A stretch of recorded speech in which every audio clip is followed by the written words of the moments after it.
This equation look very easy. Let's solve it very fast. 20 minus 5 equals 15.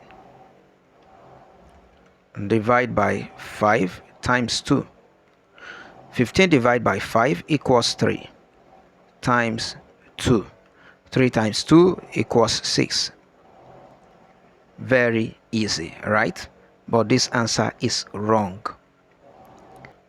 Because of these operations, we have to follow the order of operation so that we will not make mistake in any of the operations. And the next one is multiplication and division. You evaluate it from left to right. Finally, you will do addition and subtraction. You evaluate it from left to right. In this equation, we have division, we have multiplication, and we have subtraction. According to PEMDAS, we will do this multiplication and division first before we do this subtraction.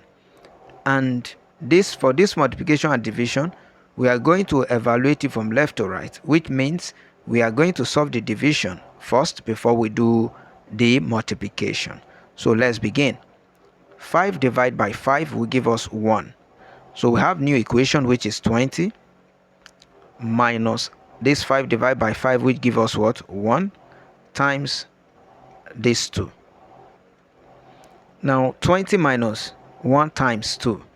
We're going to do multiplication before we do the subtraction. Now 1 times 2 will give us minus 2. 20 minus 2 will give us 18. The correct answer to this equation is 18.